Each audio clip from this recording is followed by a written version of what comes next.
기독교 강요 4권 제13장 맹세. 누구든지 무모한 맹세를 하는 자는 그것에 비참하게 휩쓸림. 첫 번째, 말씀에 따른 맹세와 미신적인 맹세. 그리스도가 자기 피에 측량할 수 없는 값으로 사셔서 자유롭게 하신 교회가 사악한 독재에 억눌리고 거대한 전통의 덩어리에 거의 압도되다시피 해왔다는 것은 실로 개탄할 일이 아닐 수 없다. 그러나 그동안 드러난 각 사람의 광기를 보면 하나님이 사탄과 그 수하의 일꾼들에게 이렇게까지 허락하신 것이 매우 정당했음을 알게 된다. 사람들은 그리스도의 권위를 무시하고 거짓 교사들에 의해서 부과된 모든 짐을 다 지고도 그것으로 충분하다고 생각하지 않았다. 그래서 각자가 더 많은 자기의 짐을 찾다가 스스로 판 구덩이에 훨씬 더 깊이 함몰될 수밖에 없었다. 그들은 앞다투어 맹세를 고안해내어서 함께 묶인 고리에다 더 중하고 엄한 의무를 구가하였다. 우리는 이미 소위 목자들이라고 불리는 자들이 비참한 영혼들을 자기들의 사악한 법에 올가미에 걸려들게 해서 하나님에 대한 예배를 오염시키는 일이 어떻게 교회에서 일어나게 되었는지를 제시한 적이 있었다. 그러므로 이와 관련된 또 다른 악을 여기에 연결시켜 다룸으로써 세상에 그 자체의 성격이 타락하여 비롯된 장애물들로 인하여 하나님께 이끌림을 받는데 도움이 될 수 있었던 것을 받아들이지 못하고 오히려 배척할 수밖에 없었다는 사실에 주목하는 것도 단지 시의 적절하지 않은 일만은 아닐 것이다. 맹세로 인하여 발발되는 폐해가 얼마나 심각한지를 더 잘 살펴보려면 이제 독자들은 우리가 앞에서 다루었던 원리들을 유념할 필요가 있다. 우리가 맨 먼저 가르친 것은 사람들을 경건하고 거룩한 삶에 이르도록 훈련하는 데 필요한 것은 무엇이든지 간에 율법에 포함되어 있다는 사실이었다. 나아가 우리가 가르친 것은 주님은 우리가 새로운 일들을 고안해내지 못하게끔 더 잘 환기시키시려고 의에 대한 모든 찬미를 그 자신의 단순한 뜻에 대한 순종에 포함시키셨다는 사실이다.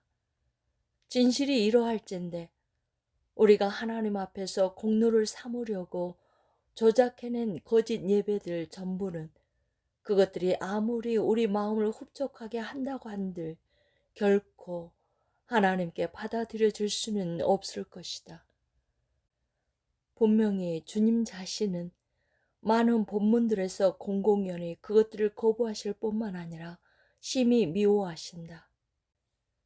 그러므로 하나님의 명백한 말씀을 떠나 행해지는 맹세에 대해서 우리는 의구심을 갖게 된다. 맹세가 차지하는 위치는 어디인가? 그리스도인은 합당하게 맹세할 수 있는가? 맹세는 어느 정도로 지킬 의무를 지우는가? 사람들 사이에 약속이라고 불리는 것이 하나님과 관계에서는 맹세라고 불린다.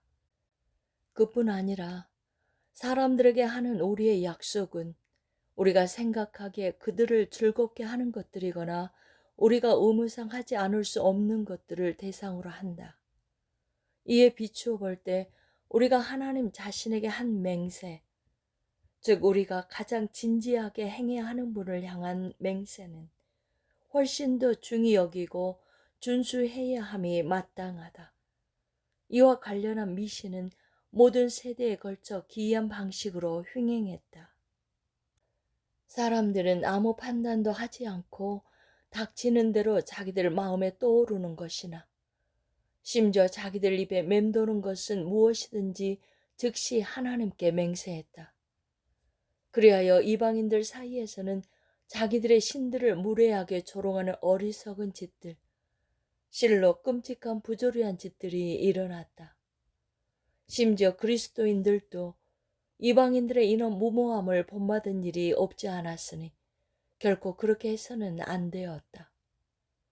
지난 몇 세기 동안 이보다 더 널리 퍼져 있었던 악질적인 범죄는 그 어디에도 없었다. 모든 백성이 여기저기 흩어져서 하나님의 법을 경멸하면서 살다가 마음에 드는 꿈을 꾸게 되면 그것이 무엇이든지 상관하지 않고 미친 열정에 불타올라서 닥치는 대로 맹세하였다. 사람들이 이와 관련하여 얼마나 심각한 죄를 얼마나 많이 지었는지를 나는 악의적으로 과장하지도 않을 것이고 시시콜콜하게 따지지도 않을 것이다. 그러나 내가 겸해서 이렇게 말하는 것이 옳다고 여기는 것은 맹세에 대해서 논할 때 우리는 쓸데없는 사안에 대해서 문제를 제기하고 있는 것이 아님을 더 잘 드러내기 위해서이다. 두 번째, 맹세는 하나님께 하는 것이므로 하나님의 말씀의 지시에 따라야 함.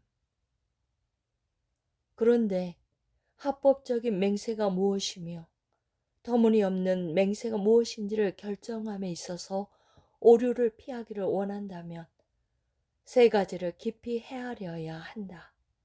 즉 누구에게 맹세하는가? 맹세하는 우리는 누구인가? 무슨 의도로 우리는 맹세하는가? 첫 번째 사항은 우리로 하여금 우리가 맹세하는 하나님은 우리의 순종을 즐거워하시지만 모든 자의적 숭배는 그것이 사람들의 눈에 아무리 거창하고 화려하다고 하더라도 저주가 따른다고 선포하시는 분이라는 사실을 생각하게 한다. 계명을 떠나서 우리 자신이 고안해내는 모든 자의적 숭배가 하나님을 역겨우시게 한다고 할진대 그의 말씀에 의해 승인되지 않는 예배는 그 무엇도 그에게 받아들여질 수 없다고 귀결될 것이다. 그러므로 우리는 하나님 자신이 어떻게 해서 우리의 맹세를 가치 있게 여기시는지에 대한 증언이 하나도 없는데도 감히 맹세를 하는 무모함을 지니지 않도록 하자. 왜냐하면 믿음을 따라 하지 아니하는 것은 다 죄니라 라는 바울의 가르침은 무슨 행위에든지 미치는 바 당신이 생각을 집중하여 거침없이 하나님을 향하게 될 때 무엇보다 현저하게 그렇게 될 것임이 분명하기 때문이다. 더구나 우리가 바울이 음식을 구분해서 논하는 것을 통해서 보듯이 가장 사소한 것들에 대해서도 믿음의 확실성이 뚜렷하지 않은 가운데 실족하거나 잘못을 범하는 경우에 문제가 되는 바 가장 엄중한 사안을 수행할 때에 우리는 훨씬 더 많은 절제를 지녀야 하지 않겠는가. 실로 우리는 종교적인 의무들을 수행할 때에 가장 진지해야 한다. 그렇기 때문에 맹세를 다루면서 첫 번째 주의해야 할 점은 우선적으로 우리는 우리가 함부로 맹세를 시도하는 것은 아니라는 데 대한 양심의 확정이 있은 후가 아니라면 결코 무엇을 맹세하는 자리로 나아가서는 안 된다는 것이다.